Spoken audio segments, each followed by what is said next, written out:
If you want a truly decentralized system, the individual unit or the individual thing must be profitable. If you don't have that and you don't have economic opportunity, all this is just bullshit. This is the only way that I see us getting back to living a much more connected, meaningful life.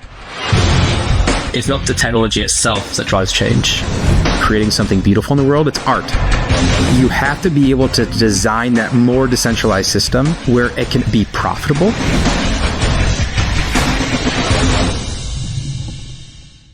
We are live. Okay. So maybe we can kick off with a good example of decentralization. Let's start with something positive. I think, Jordan, you had a great example over in the US, right? Something about stone mills. Is that correct? Yeah. So, so basically the company is One Mighty Mill. John, shout out to John and team. And essentially what they're doing, it's pretty simple, but pretty also troublesome. They, in the sense of the state of the American food system. So John and his team are building stone mills, hence One Mighty Mill. What is a stone mill? Basically, it's you use two big stones to smash wheat to make flour without basically crushing all the good stuff out of the wheat. One of the oldest technologies, right? You just have those two big wheels and you just crush them. That's exactly right. So basically in the United States, these are stats from them. So I haven't verified the exact numbers, but back in 1900, there were 25,000 stone mills in the United States, and they basically served as the cornerstone of local food ecosystems, right? So, and this is making all types of products, most specifically bread and breadstuffs, with good whole grain flour that's actually good for your body, doesn't work against you. Today, there's about 200 stone mills left in the United States, the entire US, and the entire flour industry is dominated by about four large conglomerates that make industrialized flour, which I won't get into all the details right now about it. But what's interesting is, John and his team have been on the mission to completely, rebuild the wheat and flour supply chain in the US. And so literally, I think it's something like 95% of the wheat in the United States is not organic. So they're trying to rebuild the organic wheat supply chain from scratch. And so then the whole idea is then they're building these kind of regional stone mills and their supply chains around it to where they're actually processing the wheat. And then they do make their own bread and bagels and tortillas. But then they also do sell their flour to other bakeries and stuff like that. But it's a fully decentralized model.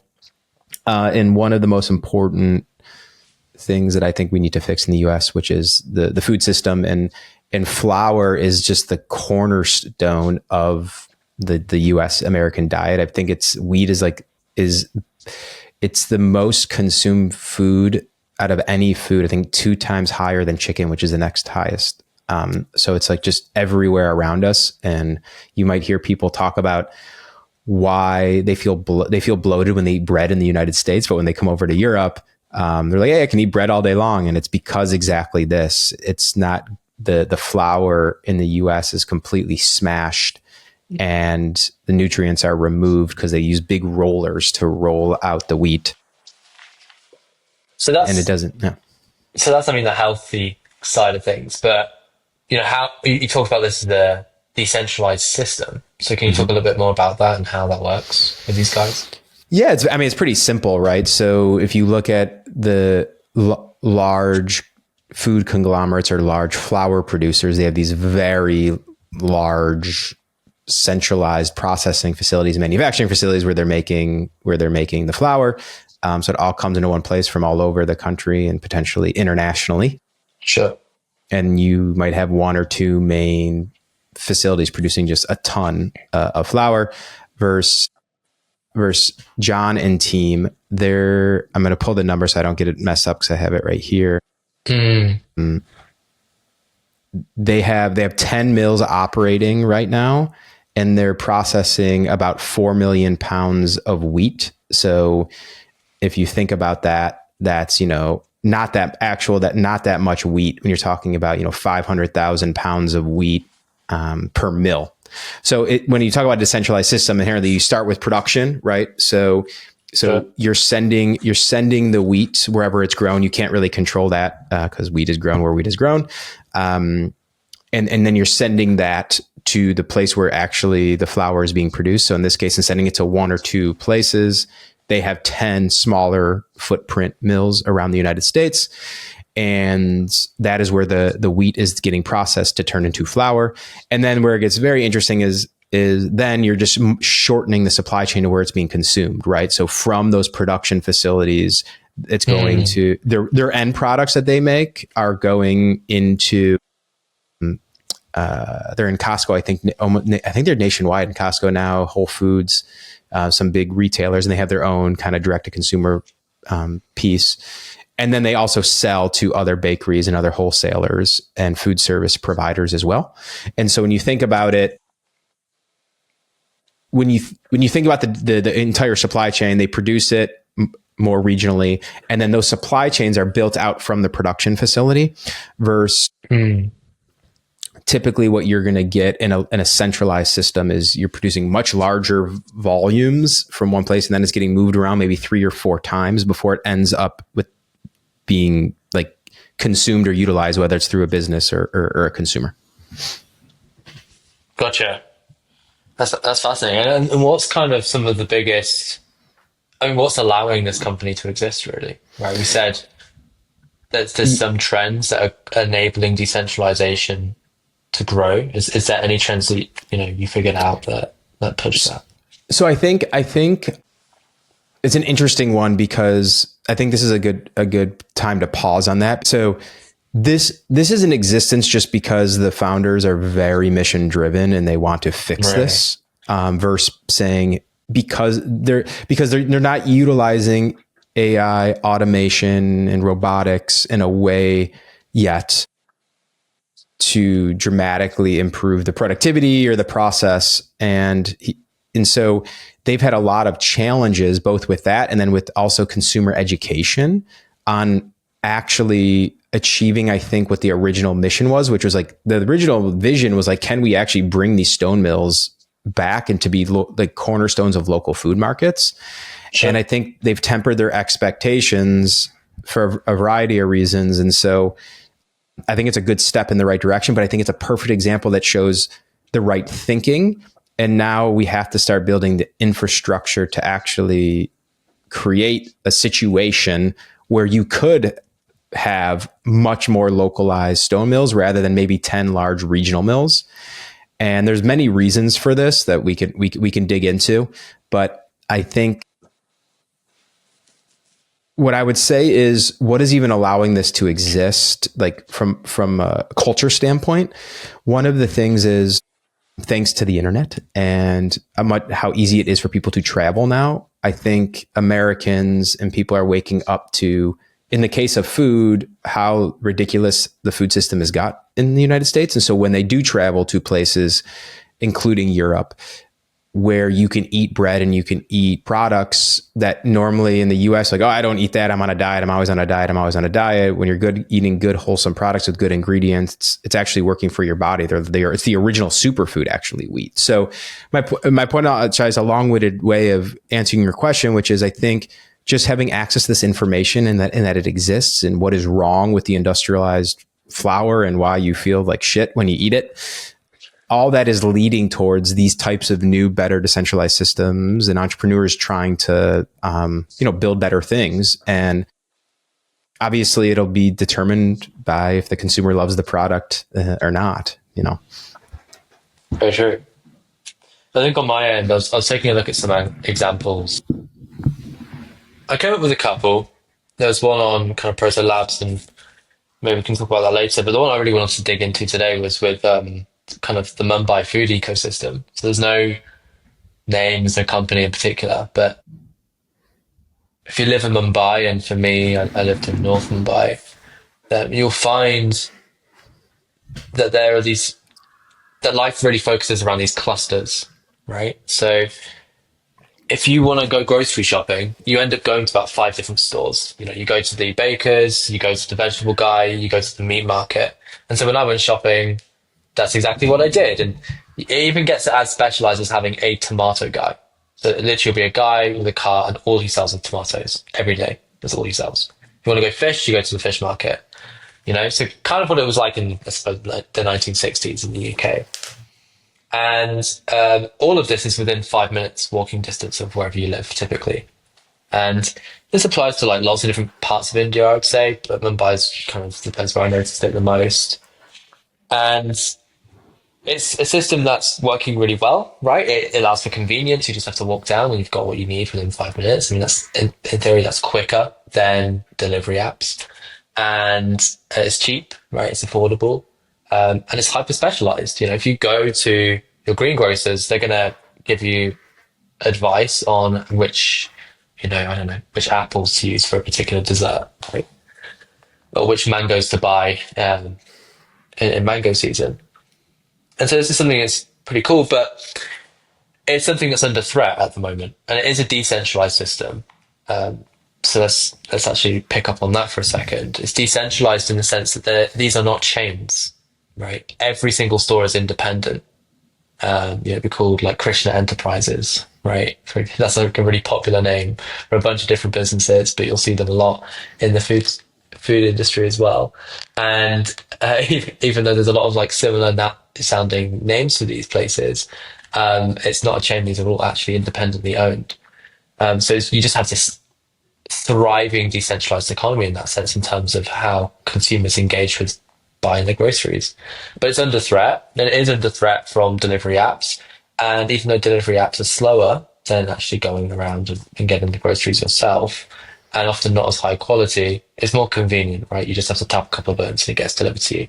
And that's resulted in 46% of users who actually visit these stores reducing their purchases. So that's a big decline. I guess like perhaps one lesson here is I was trying to think, how do you solve this? And for me, one lesson from the data that we're seeing here is perhaps how can we, like, is there a way to wrap up this decentralization through a centralized platform? So for example, like an app that would allow you to do a delivery app food delivery app that would allow you to procure groceries from lots of different independent stores. So literally like a driver, like an Uber driver, going around from place to place, picking up all the groceries you need and then delivering it to you, rather than, going to a centralized place, picking everything out and then delivering it to you, which is what currently happens with some of the food delivery apps over in India. Yeah. And I think I see some of that in Proto Labs. So Proto Labs is a manufacturing network. It's decentralized. It has, I think, over 200 different vendors that provide different manufacturing services, from 3D printing to CNC manufacturing. And essentially, when you submit them a manufacturing design, so it could be a mechanical product, they'll take that, they'll distribute that across their decentralized network of manufacturing providers, and then they'll ship the final product to you. So you have this kind of centralized platform wrapper around a decentralized network. And so, yeah, that's a little bit about what I was looking into in terms of examples of decentralization today, both in terms of what's being challenged, but also some potential solutions to those challenges. Yeah, you bring up something pretty interesting. I think if I were to distill down what you were just talking about, it's kind of the term that the past few years now is being used, which I think is a good thing. And I guess it's used in the investing community a little bit, which is kind of this concept of business in a box. And so that basically means is you're central. It's not necessarily centralizing, but you're building technology that enables a lot of different aspects of that individual independent business. So if you take that example of the independent, food vendor or something like there, for instance, it's like you could build a system that helps them with lead gen, back in the back office support, even logistics and warehousing. You could kind of automate a lot of that and provide them that service that allows them to like go just make the best apples that they make and service their customers the best way. And then, they can pay a fee to utilize that platform. So that's what's kind of considered business in a box. So it's very different. It's different than like the traditional franchise model. or something where you Yeah. can, you roll everything up and there's one kind of central ownership of it. You end up becoming kind of like a service provider that will enable a more decentralized system to actually occur.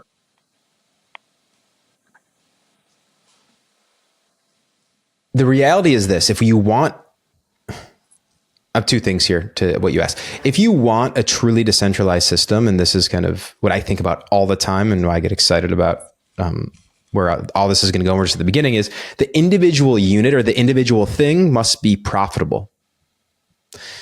So you can't have a decentralized system if that independent vendor can't make a living and pay their bills and reinvest in their food stand or whatever it might be.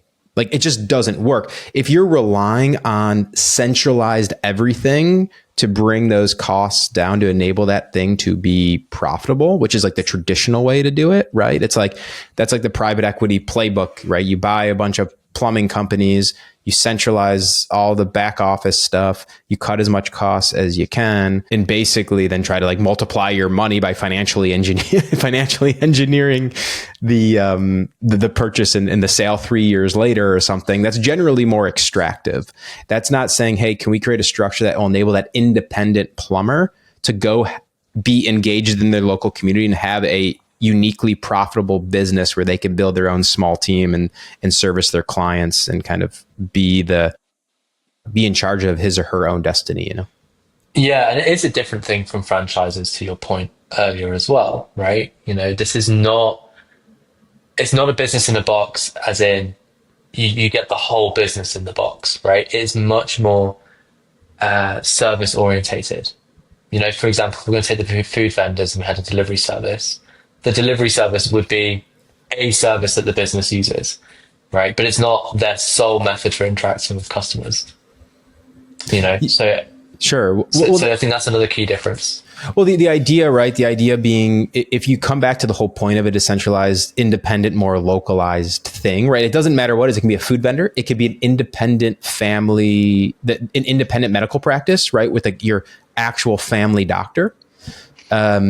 And what it actually is people that actually are connected to the local community in which they provide a product or service and the people. And it's actually human.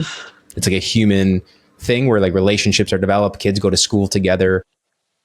It's not robotic and formulaic. It's actually like real, like meaningful relationships are being built. And so it really doesn't matter in my mind what it is. It's actually, how do you utilize technology to enable that person to have their independent, like you said, practice, to spend more time with their customers or the product that they're making or whatever it might be, so they can do that the best, right? Yeah. So totally. And I think where the business in a box comes in is when you tap into multiple technologies or multiple services at the same time. And then that can be repackaged as a business in a box. Yeah, I mean, I think just the terminology, like the terminology is very simple. It's like, you could, it's basically just allows the independent owner to spend their time and energy on the things that they should be spending their time and energy on. So if it is an independent medical practice, instead of them negotiating reimbursement rates with health insurance companies and spending time doing all this like crazy accounting and chasing down money and doing all these other things because they get treated really poorly as an independent practice with the insurance companies because they're a small little pea in the pod, right? They should be putting all their energy into continuing to become a better doctor and servicing their patients. Simple, like full stop, right?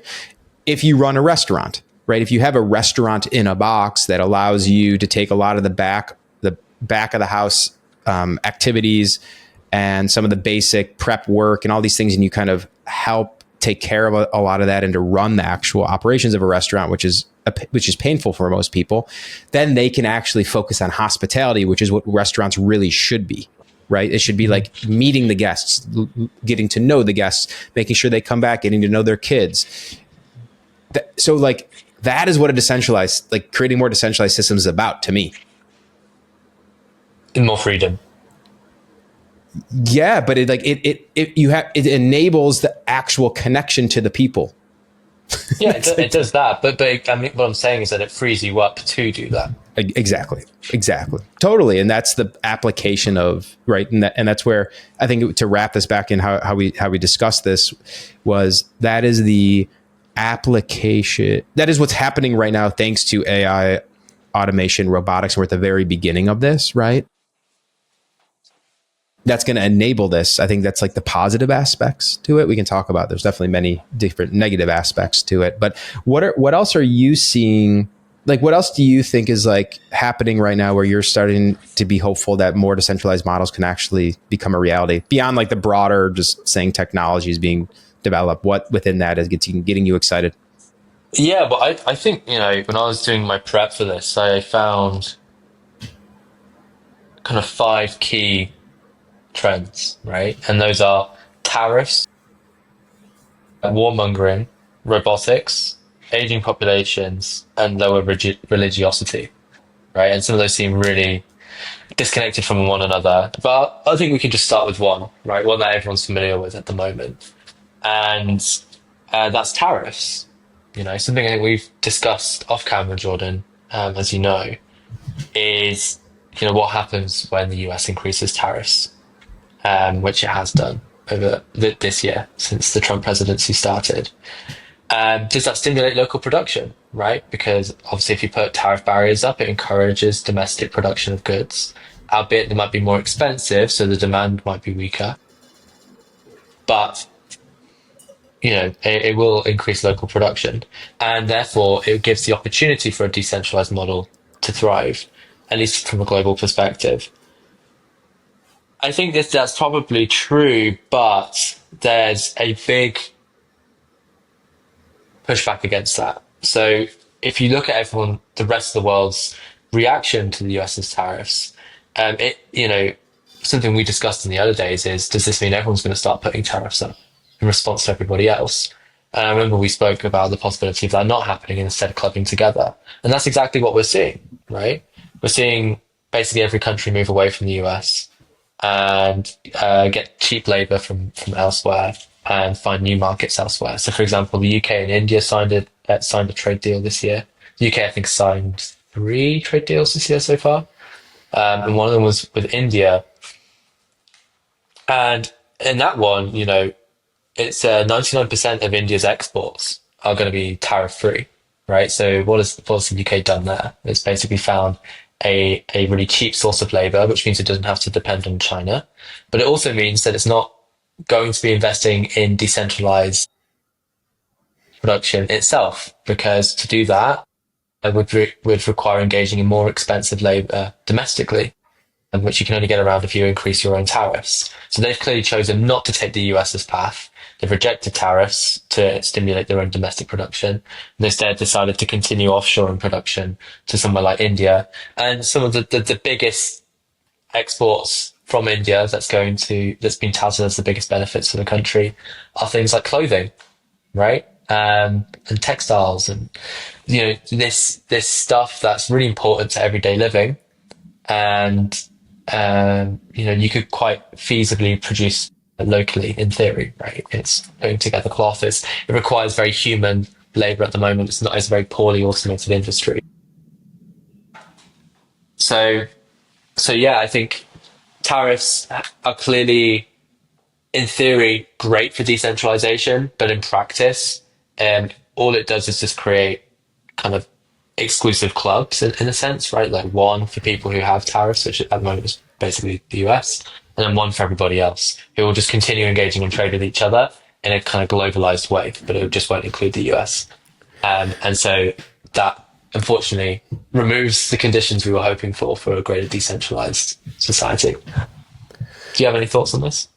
Yeah, I mean, for me, it's kind of pretty straightforward, which is what you just described. It's super simple, right? The West, let's go with the West, but just collectively, but specifically the West made a decision, 30, 40 years ago, a little bit, probably 30, 40 years ago, they stepped on the gas to create a truly globalized economy and to outsource our production to low cost labor places.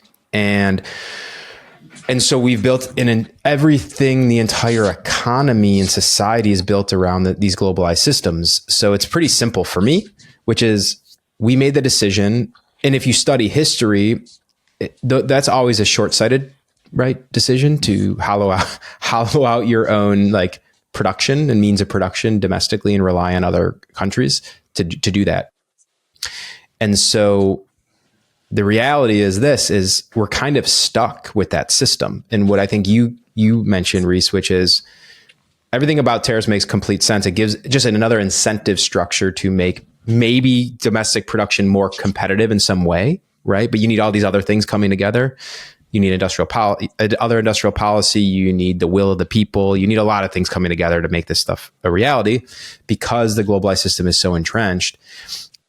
And what you just mentioned, which is what the UK just decided, is we, in that situation, in my mind, I'm not familiar with it, but it's like, okay, we don't have the will to do that, right? So what we're just going to do is what rational actors in a market do is go create an alliance to protect our trade relationships so we can continue to get, cheap t-shirts and, housewares or whatever. I don't know. I don't know what they're making, but you know what I mean? So I think this is the broader thing of, does the West have the will to do this? And I think for me, it's like the only way, because of red tape and how people are. And it's like, you have to lean really heavily into the automation and the robotics piece. So I agree with that. Or you have, as a nation, a higher source of meaning, right? Like if you're China, you have kind of like a national spirit or identity that you tap into. Or if you're America, you try to tap more into religiosity. Now, obviously, this is a decentralization podcast, and it's not a political one, but I'm just going to put this short example of what this could look like and then bring it back to decentralization. So we just had NatCon in the US, and the biggest kind of conversations that were happening there were very anti-technology, right? They were anti-big tech. A lot of Trump supporters were not happy with with AI at all.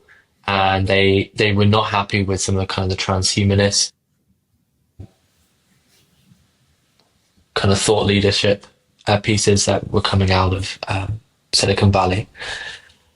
And so they were making moves against that. But to make moves against that, they were tapping into their religion. And so the speakers who are really advocating against things like AI, who were really worried about kind of what happens to your everyday, what do you call it? Working class or middle? Working class? No, what do you call it? Like something Joe?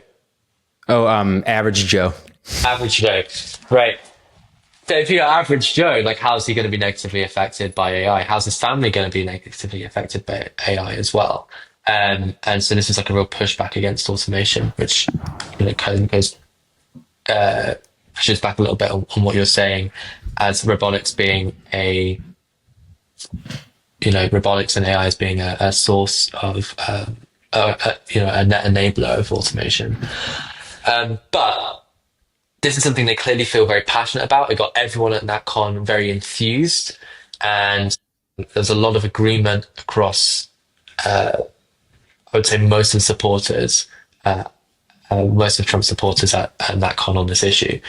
And that comes from a very religious place. Now, if we had that same level of fervor applied to decentralization, then in theory, we would have much more decentralization made possible, regardless of the economic consequences of that in the short term, in a way that would be comparable to something like China's national spirit.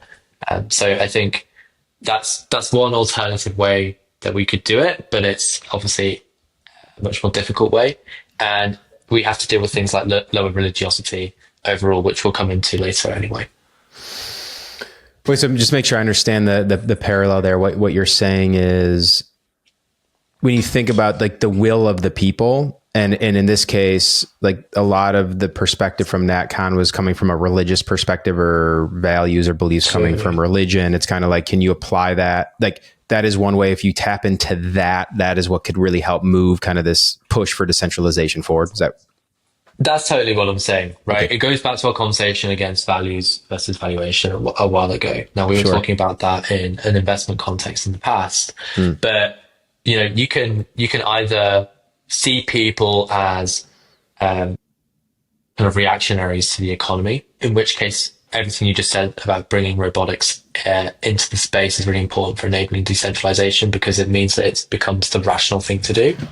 Or you see people as people who can be motivated to do things, right? Who can feel things, who have like a higher source of meaning that they're going to, sacrifice economics for. And I think we see that with what was going on in NatCon.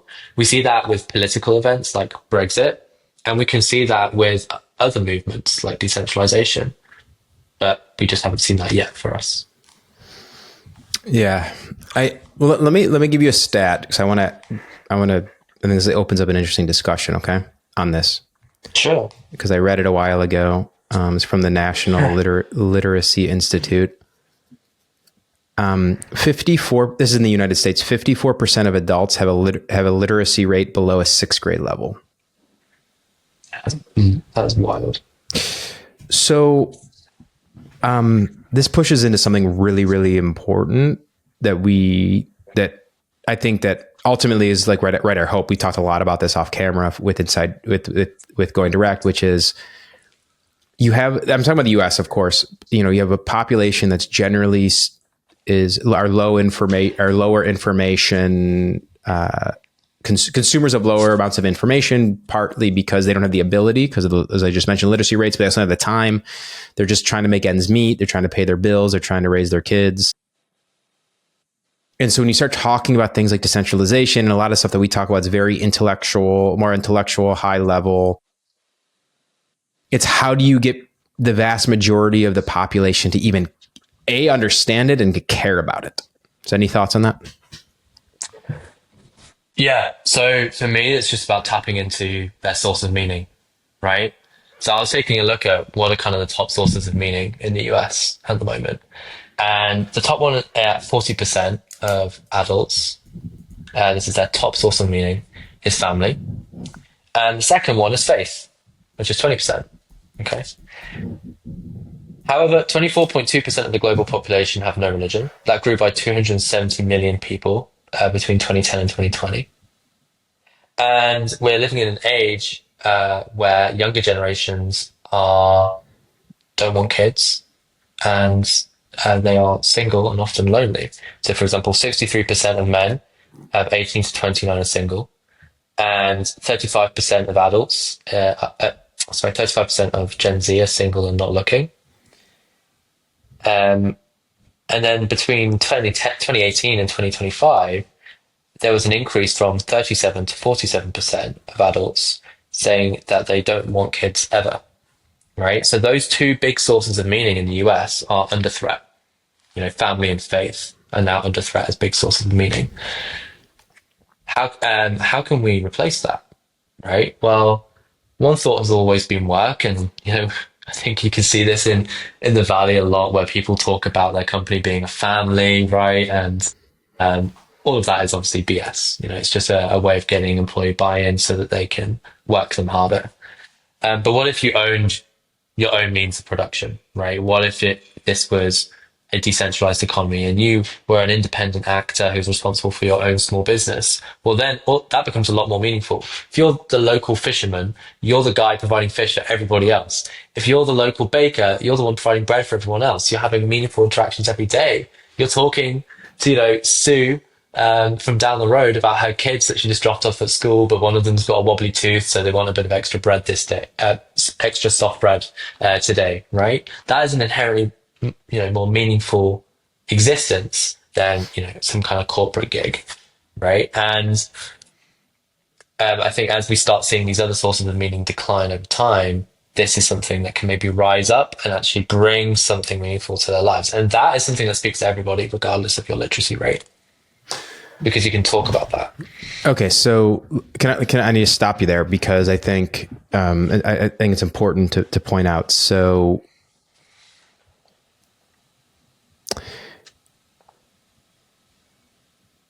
the reality is this: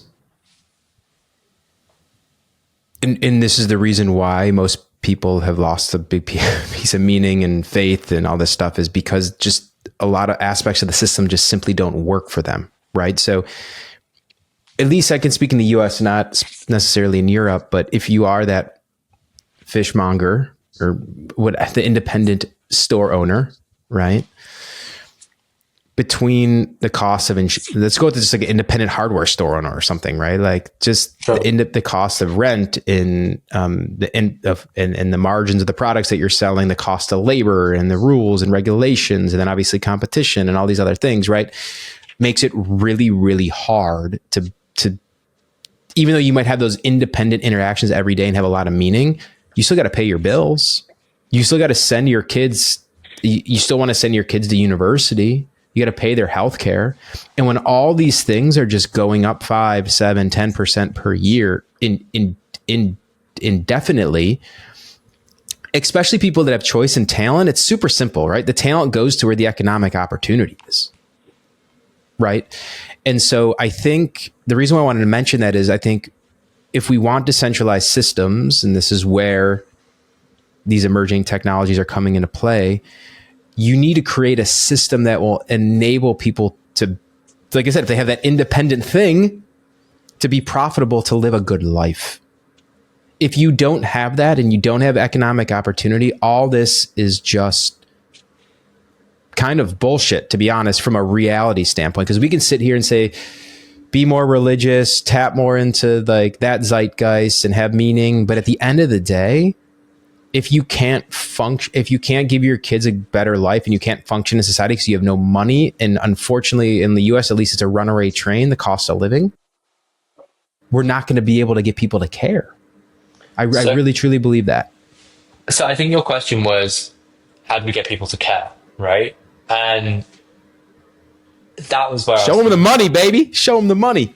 Unfortunately, I think for me, the way I viewed that question was, how do we get people to care to push forward the kinds of changes we need to make so that decentralization can happen, right? And so I think what we need to build right now is a movement. This is something we've discussed a lot.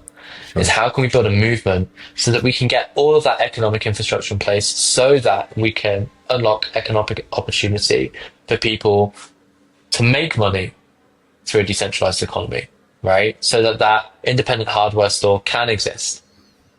And I think the way we get people to care enough to start building out the infrastructure to enable that is through meaning. And that's my point. So there's two things here, which is interesting because you made a comment. So I couldn't agree obviously more on the economic infrastructure piece, right?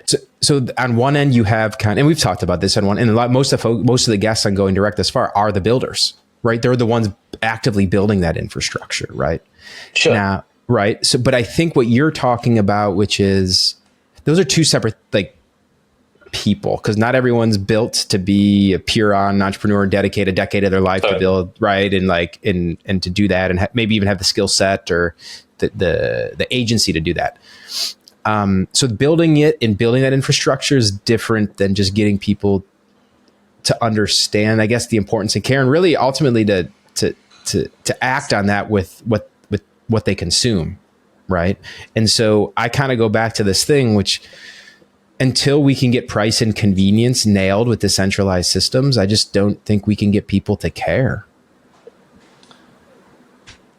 Yeah, I think for me, it's like that's almost putting the cart before the horse. You know, we have to focus on building infrastructure first to enable that economic opportunity so that everybody else who isn't, already building infrastructure can buy in. And so, sure. Yeah, and I guess the way to motivate those people is through meaning. I think. Well, let me stop you there. Yeah. So yes. I think because we're having two different. I think we're talking past each other a little bit here. Where we are. Right. So there's the population and the people that are going to be the builders that are going to build this infrastructure. And I think now what you're getting at is you're saying, how do we make that population care to get up and get focused and have meaning and a values-based approach to what they're building to build towards this more decentralized future, right? versus the general population that might not read very well or have much time to take any information in about this topic? So yes, that is what I'm saying. And I think for the record, I think you're right as well about the economic side of things. People need to pay the bills, and at the end of the day, if they can't do that through that system, they're not going to care. And all of this is just like kind of fancy ideology, right?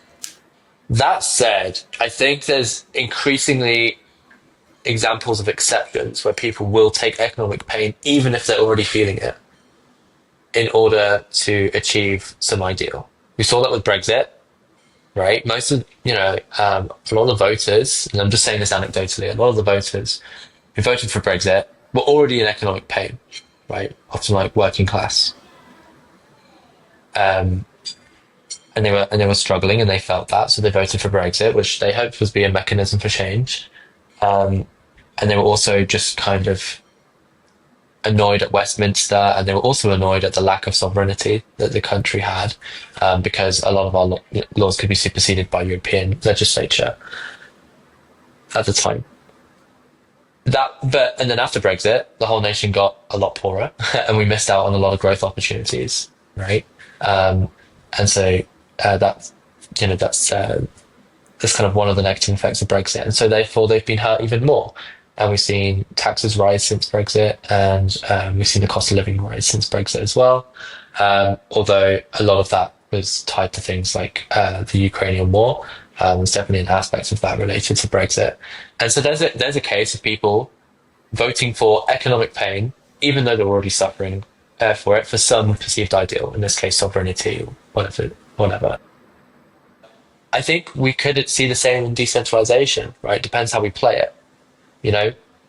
Maybe the early days of decentralization looks like something similar to communes, where people voluntarily build up their own towns.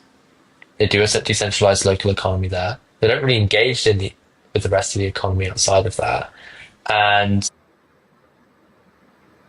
then maybe that they're kind of creating their own economic bubble.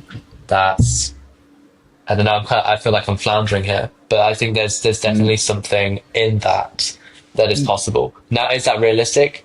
Sure. No, probably not in the long term, and it's certainly not scalable. But maybe it's one of the stepping stones along the pathway to getting there. I think when it comes to scaling up, I think you're absolutely right, and that it does need to have that economic piece available. I'm just aware that we've been missing out on the full picture if we just stick to that argument. Yeah, I think what you're getting at, you made this interesting comment, which is, well, so this is the idea of like taking short-term pain for long-term gain. That's like a simple way of like thinking about it. If to use that analogy with respect to what you just said about Brexit, right? Sure. And I think that the reality is, and this is what we're seeing in the U.S. This is what we're seeing happen right now in the U.S. is the problem is the vast majority of people, especially the ones that the system's failing, they don't have the ability or the ability to take the short-term pain for the long-term gain. And when you are 25, 27, 28 years old, can't afford a house, to start a family, the date we've already discussed dating and for young people, and interesting the amount of the growth amount of single people that are in relation and not in relationships, and interest in having kids, all this other stuff, right? People are just opting out of this, of saying like they're just opting out, young people specifically, right? And that's where you Sure. get like Mamdani, that's his name, right? Mamdani from New York, and like much more socialist policies, because for the realities for younger people is the whole thing is just completely not working. And to your point, which is an interesting point, which many folks are talking about, which is like the system. A lot of people think these systems can't be fixed, right? They're too complex. They're too big. There's too many people. Because when you make a change to one thing, it breaks something, right? If you make a change to another thing, then it breaks something else. So there's always going to get people getting the short end of the stick.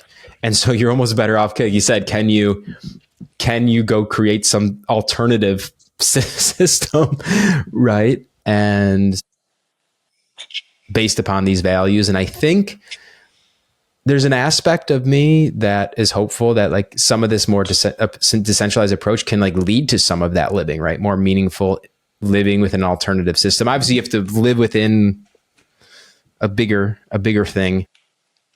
But Yeah, you I still got don't, to pay federal taxes, right? Like, yeah, I don't think it's this thing like you're not gonna like, oh, let's go like have our own settlement, right? And like build everything from scratch. Like I think it's much more nuanced and it's much more in the middle there. And I think this is a good segue to I think kind of, you mentioned this about vertical integration, right? And owning the means of production.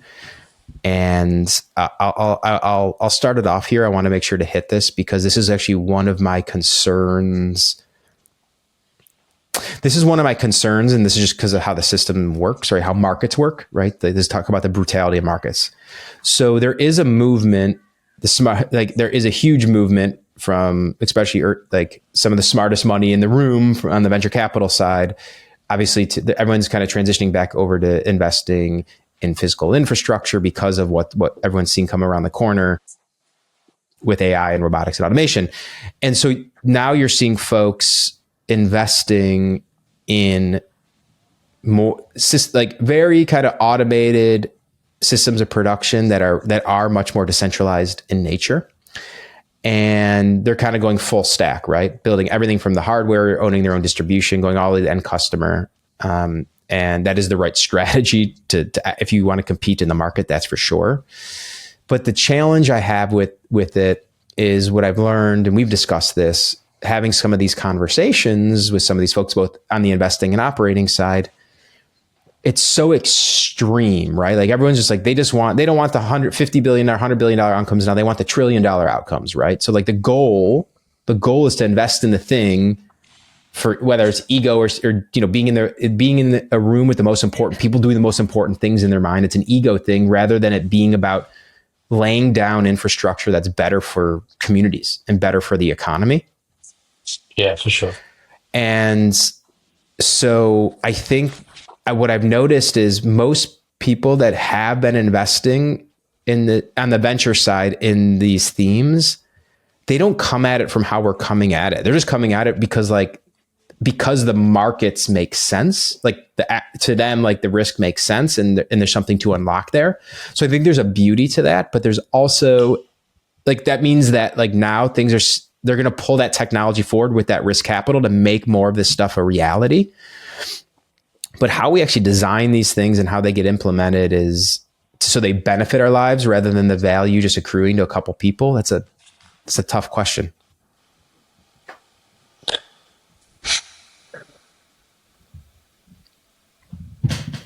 I don't know, there's a lot of me here that just thinks,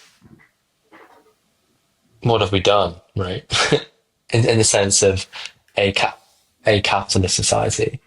You know, if we look back far enough in history, people did things simply because they cared, even if that created a lot of pain for them, right? If we look to the riots of Jerusalem, you know, during the Roman occupation, if we look at things a lot more modern, right? The revolution in France, for example, or stuff that's more peaceful, right? You know, like Gandhi in India. You know, people suffered a lot of pain during these events. You know, it was not economically convenient for them to undergo these processes. It was not economically convenient for them to starve, right? Or to go shelterless or to put their lives on the line. You know, why? And that was because these things that they were doing, right? Independence from, the British Empire, for example, were inherently meaningful because it affected them in their community. What have we done in our society today to rob ourselves of that same level of motivation from something just as meaningful? Yeah, I think, you know what, I think a lot about in a different way. Like I said, I'll kind of simplify what you're saying a little bit, which is, I think the things you just highlighted, people were dealing with a true plight, true poverty, true horrible conditions. And I think today even how you would consider like, you know, people in poverty. It's kind of awkward when you have like people in poverty that they're walking around with like $600 smartphones, right? And Yeah. I think that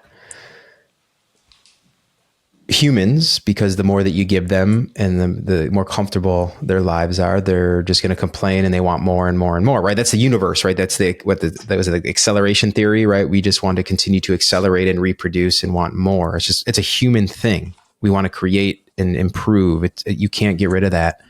And because of that, we just complain about stuff that doesn't matter. And today, it's just like, I mean, it is mind-boggling. And man, the scariest thing, and this is more in the US, and this comes, and I know there's a lot of funny coverage about baby boomers and just how horrible of a generation they are. That's my parents' generation. But man, like, Yeah, not dissing your mom. no, not it's just my mom and some of her cohort and her friends, and like, they just click on that Amazon one-click button like it's nothing. They don't give a fuck. It's crazy. You know what I mean? What's the craziest one-click purchase that they've made? That's someone you've made from. That's someone you know have made. This goes back to price and convenience. So if you're someone who's older and you live in a place that, and generally you're living in a place in the US, it's not walkable, right? So you have to get in the car to go do something. I mean, one-click purchasing toothpaste, in a shampoo and toothpicks and everything you can imagine. It's just like grocery shopping, or how, you know, just shopping for just basic household things. But they're doing it one by one. They're not. Yeah, or they're creating their basket or whatever, right? Oh, okay. But I think it's not even that. It's like, that's just one aspect of it. That's a lot of commoditized stuff. But one of the things that I've seen, which this bothers me in general, is like the concept of gifts, right? So it's like, oh, tell me what a kid wants, or tell me what you want for your birthday or whatever. And it's like, well, if you ask me what I want, that takes away the whole point of a gift. Like, I don't need anything. What I want is to spend time with the people that have meaning to me. And what I want is someone to put some thought into something that I would like. And then maybe we can enjoy it together or not. It was very nice. My wife did a little surprise birthday for me last weekend with a few couples. And one of a guy who I met a few years ago, we become pretty good friends. You know, he bought me a really nice bottle of Blanton's bourbon. Blanton's is bourbon, being from Kentucky. It's just a very well-known, it's very difficult to get in the US. He bought me this like really nice bottle, and he's like, and he doesn't drink at all. And he was like, I just thought it'd be nice for you to have a little taste of home, right? When you're over in Europe. And it was like, that's what a gift's about. So sweet. Right? Yeah. That's what, like, when someone does that, and I going back to your question, that's what I see like missing. Like, it's mindless consumerism, but it's just mindless. But it's facilitated by what you said earlier, which is kind of like softening, right? It's everyone's living standards are generally a lot higher than they were in the past, and so you have a lot more to lose if you do decide to like go all out and embrace a decentralized way of living and build a commune or whatever it might be. So why would you bother? Because, you know, even though you're living in relative poverty, it's not absolute poverty. Yeah. And then right, all shout out to Will Storr. I actually just finished his book, a fellow Brit. God save the king. It's called The Status Game. And like, humans just play status games, right? We're all playing our own status games in our lives, in the local community, bigger picture, everything's about status. And so, you know, in today's world, wealth equals status, right? So people are conditioned by society, by everything. It's like, go accumulate wealth, right? And so to your point of like, and go accumulate wealth. But why? Why has that? You said in modern society. I mean, the question there is like, why has that become our primary indicator of status in our society today?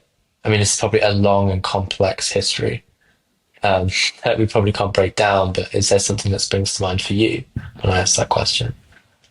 What do you think? Because I actually have the book here, and I did a bunch of notes, and I think well, give me your thought on it, because I want to, and then if I can find it real quick, I will. If not, I'll give you my thoughts on it. Well, I guess I'm asking the question because I don't know the answer.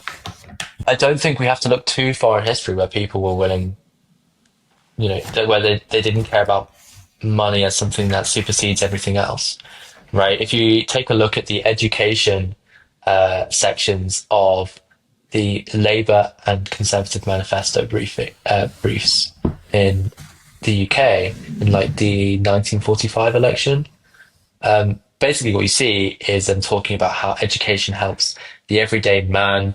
They emphasize the word man in the manifesto, Sign of the Times.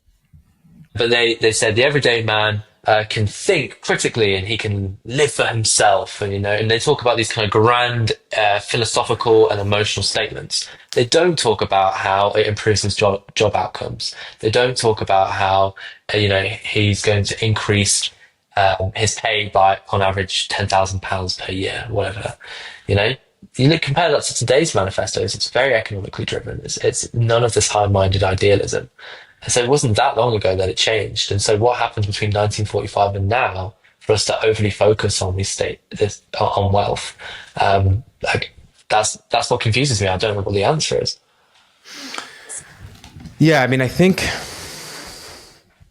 I have a quote here that hits, and I don't know if it hits exactly, but and this is more like, this doesn't date back necessarily the 40s or 50s, but sure. It's more, I think, kind of modern day what's happening, which is and right, going through like just the wealth concentration that we're seeing, and because of like the debt spiral most Western nations are in, the cost of living increase and all around us. And so this quote from the book says, and I'll wrap this back to what we're talking about. We frequently measure our own level of status by our capacity to influence.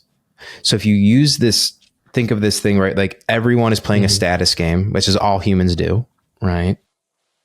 And we measure our own level of our status of who we can influence. So what does that mean? Who will do what we say? Who will show up at our dinner table when we invite them to a dinner party, right? Who will answer our phone call, right? And what's interesting is, so when you think about influence in modern day, how do you influence people? And I'm going to use a very simple example, right? When all of a sudden, if you want to go to a basketball game or a football game, that, with 4 tickets to take your family and have food and all of a sudden, like, that costs you $500 all in minimum, right? Or to go, the concert tickets that your kids want to go see their favorite artists might be $400 or $500 because they're so in demand, right? Mm-hmm. What that basically just means is, to function and do anything you want to do in society just costs much more money. It comes back to money. And how do you influence people? It's when, if their livelihoods are dependent on you, then you're going to influence them.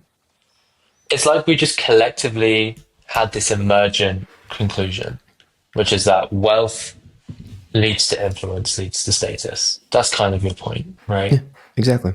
And there seems to be at some point a kind of critical threshold reached in the number of people who believed in that, and that ended up in our society today. Because even today we see this, right? But I would argue that we probably saw a lot more in the past, and I could be completely off there because I'm going off my gut rather than any piece of data. But it seems to me logical to assume, or reasonable to assume, that in the past, when it came to a football game, people would have acknowledged that pricing people out of a football game was not in the spirit of what a football game was about. That it was about community, and it was about, going to the game with your dad or your family or whatever. and enjoying something, right? I mean, that's something we've seen in lots of different sports throughout history. And I think there must have been a moment in between then and now where implicitly everyone just agreed that actually it was okay to kind of price people out of going to a football game, you know? I don't know. Does that make sense? You're the sports expert here. No, I mean, it's evident about sports. I mean, you can say that. I love that. I had this great article called "The Mickey Mouse Economy," written by. He's more of a conservative. He's a very balanced like approach and everything, but more kind of from the conservative side. And he it's the same concept where it's like he just breaks down the cost for a family to go to Disneyland, and then now you have like the in the US now you have like the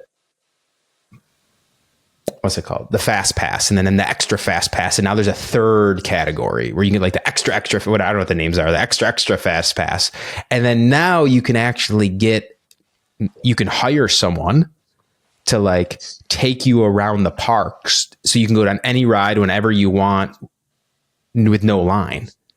Like a friend of mine just told me that, and like is like the grandparents took his kids, and it's like $1,000 or $1,500 a person or something. I was like something that I was just like, what is going on? In this piece, it was a very, very good piece, just showing, it goes back to your point about like the values as a society and what we want to do. And he makes the case, like you can make the case, okay, which I totally agree. You could make the case that Disney World in Florida is a great what Walt Disney created and what it represents is a great American treasure, and every young American child should have the right to go experience Disney World because it represents the epitome of the American spirit and creativity. And it was like a very interesting like point. Like, what if as a society, we're like every kid when they're 6 or 7 years old gets to go on a trip to Disney World? And to your point, it's like, now I get like goosebumps about it. You're just like, we've just lost all of that. It's just, and it's so because far what's the first gone. thing someone will say when you bring that up? They'll go, oh, that's not economically feasible. How much tax is that going to cost? Correct. Right? Or that's socialist it comes or down whatever. to like, there's this great line from a show I love called Peep Show. And he goes, do you have to live so relentlessly in the real world? And I just feel like saying that every time someone tells me, you know, a bunch of economic reasons why something can't happen. Because to a certain point, the way we run our societies is arbitrary. You know, we can just collectively say, actually, we are just going to pay the taxes so that every kid can go to Disney World, right? Or even we're going to say, actually, Disney, you know, we're going to take a chunk of your profits out arbitrarily to like help fund this, whatever. Like in theory, that is possible. There is no physical law that prevents that from happening. There are economic laws that, you know, can constrain the way we think, but nothing, and constrain the things we can do. That's true, right? There's a limit to the amount of wealth that can be deployed at any given time. But we can work well within the bounds of that and have a lot of freedom. So yeah, I don't know where we've lost this, and I don't know what's happened. Yeah, I don't know either, but I think if we wrap it back to this conversation around decentralization, right? I think, which is if we kind of bring it back there, where I think one of the things we're kindred spirits on, we disagree on some stuff for sure, but the kindred spirit on this just general concept of decentralization is like one way to start to bring that mindset and spirit back. And obviously that's a long, long road and it's not a straight line, but I'll tell you something. And I always go back to this because, like I said, I'm from Detroit. So I'm from a place where it's like the whole place is built upon making stuff and people working in factories and the factory towns. And you always know someone who, you know, was part of designing or making your car, right, that you're driving, right? So you have a connection to that. And I think the first step, I truly believe it, of getting some of those values back, it has to be in your consciousness. You have to see it and feel it to like make a change. And I think going back to making the decisions of consumption, of our values, where we decide to spend our money, all this other stuff. We got to nail the convenience and the price thing. Of course, that's much easier said than done. But when you start getting stuff made closer to where you are, and you start to know more people that make the stuff that you're consuming or around you, that is what kind of starts the conversation. I just like look at this. Like, it doesn't matter if you're 70 or 20, like and you're just aimlessly one-click shopping wherever you're one-click shopping. You're aimlessly getting food delivery no matter what, because it's convenient. It's like it's like going through life numb.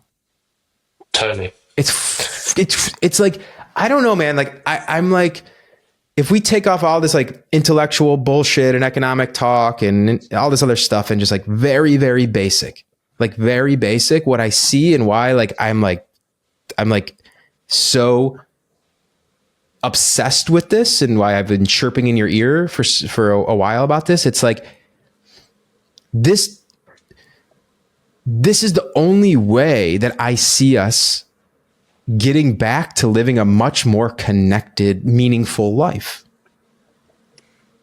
But then here's the kicker, right? Is that's true.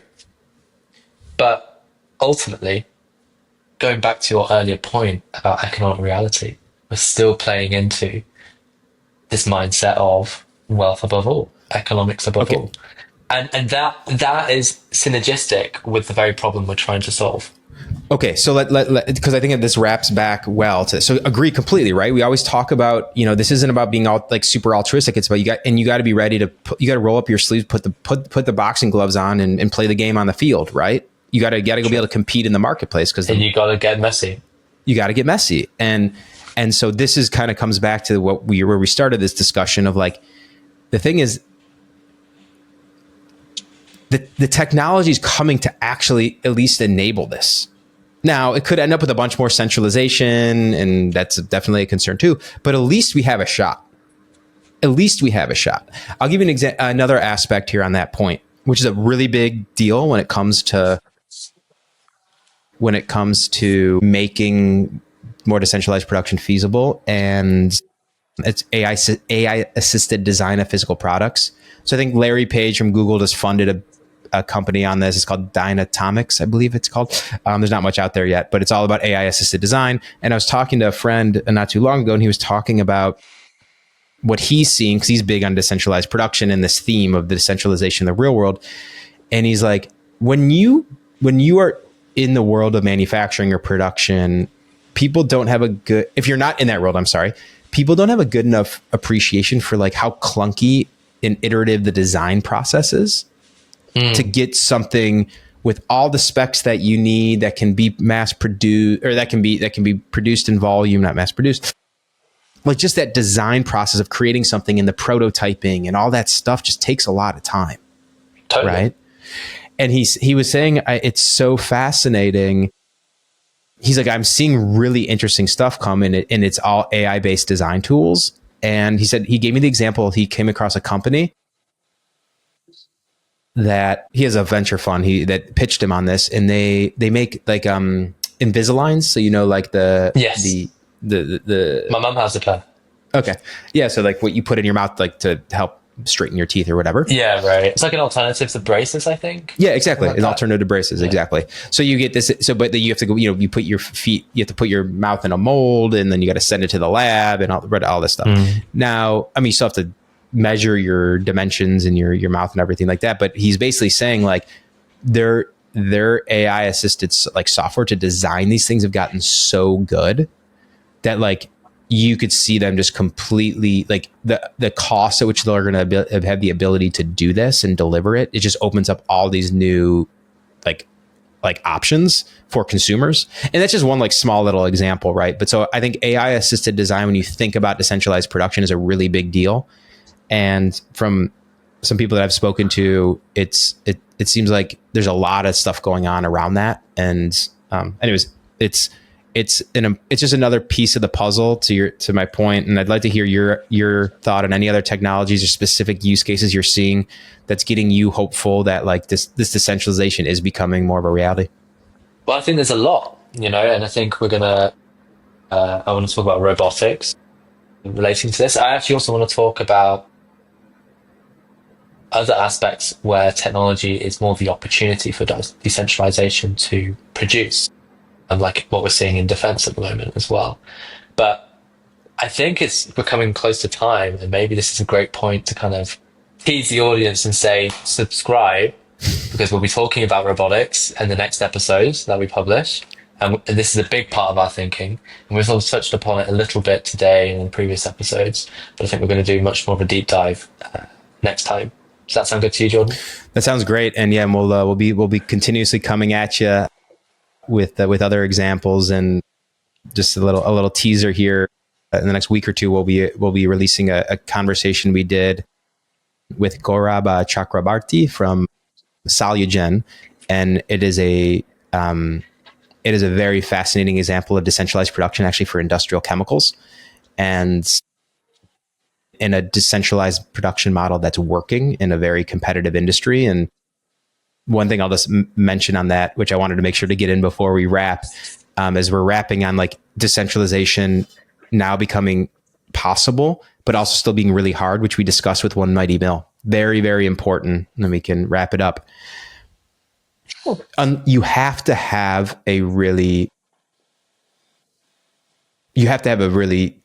there needs to be a piece of innovation, like true innovation in the context of Solugen. It was innovation both on the synthetic biology and the metal catalysis, so like chemistry side, that actually enabled this unique process to actually deliver these chemicals in a much cheaper way. So I'm just trying to get to I don't want to sugarcoat how difficult this is, right? So it's like, you have to have a true innovation on the production side. You have to be willing to vertically integrate and go all the way and own your own distribution. Like, it's really, really hard to do. But listen, nothing that's easy is worth doing. So is that what it is? Nothing worth easy? No. Nothing that's worth doing is easy. Nothing worth doing. Exactly. And on that note, it's very, very important not to confuse that with nothing that's worth doing is hard. That's. All right, man. All right, we'll see you all next week. All right. Au revoir.